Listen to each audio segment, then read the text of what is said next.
Following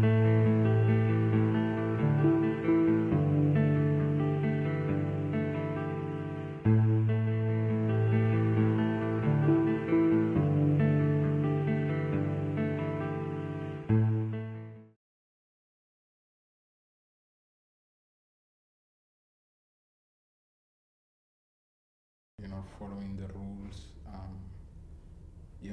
There's not such much expectation out of you. You kind of been looked down at, and so like you're different from a professional because suddenly a professional is like expected to do this and this and this and this, and so it's kind of you become void. You're not existing in when you're a writer. It's like, oh, you wrote a book, oh, cool. Oh, I saw you on television. How much did they pay you? And it ends there.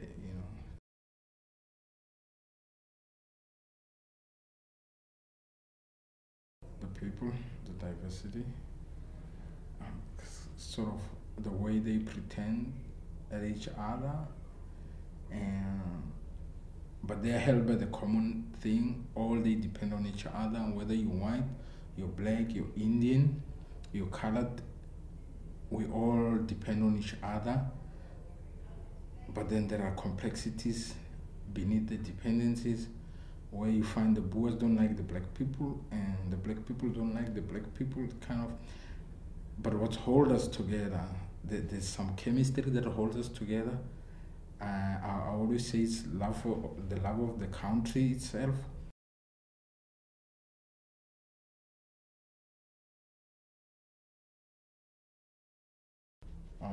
After I've printed and bonded the manuscript together, yeah, it's like it's here, it's alive, it's something, it's physical.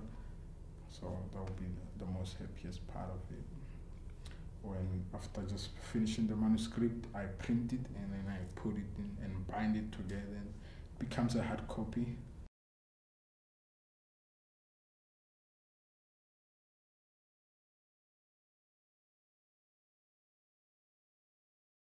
It's not really a course, I would say, but I've studied journalism. I've studied writing, not as a degree, but on a level of introduction to university. So I haven't really had, so most of my stories, they're told from a perspective where the storyteller becomes the center point of telling the story, and then how he tells it. It's like when your friend is telling you a joke, in a way it's on the same level, but kind of where this time is weighed, and so I have to bring like the same things and try and as much and visualize how will the telling of the story grip the reader as well. So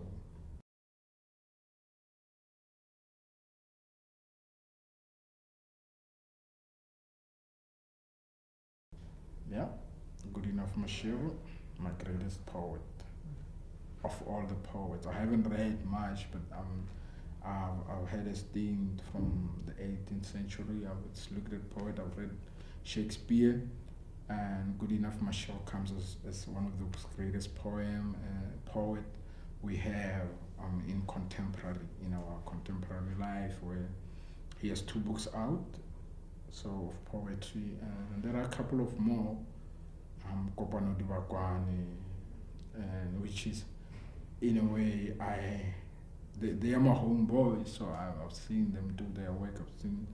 I've read their work. I've edited some of it, and at the same time, you find the way he's a poet. I mean, it's kind of ensoiled me in his everything. Every time I read his poem, I have that identification with him. It kind of I found myself every time I read his poem, and so.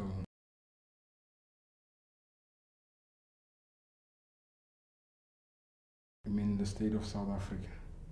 Well, they support writers.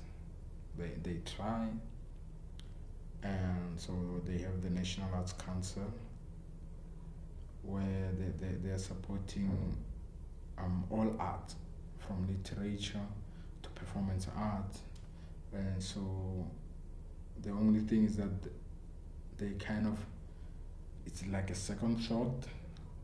I mean, they just feel obliged to do it. I don't think they see the vision. Why are they doing it? And if they could put a little more effort into it, I think we can go somewhere.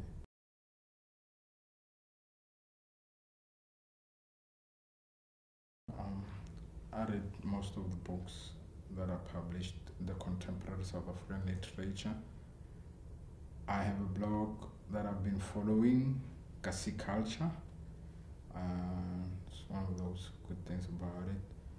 It's not in like a township Kasi culture, but it's a rural Kasi culture, and so it's sort of more based not in the towns but in the community, in a rural community.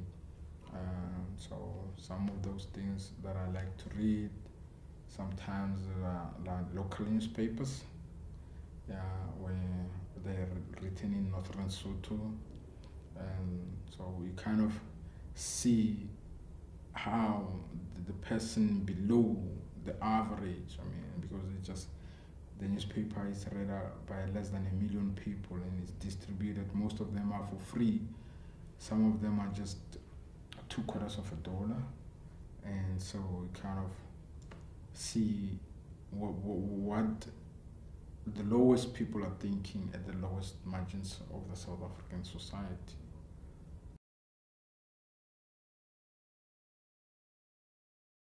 I'm gonna miss it here, although that I kind of am looking forward to going home.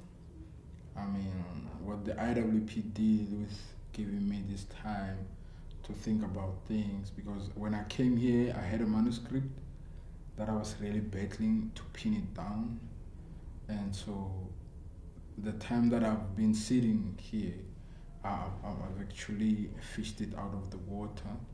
So, I mean, I'm grateful in a way, and so looking into the future, I think I'm gonna come back sometimes, just to come back and have that time, 90 days, read a book, and write another one as well.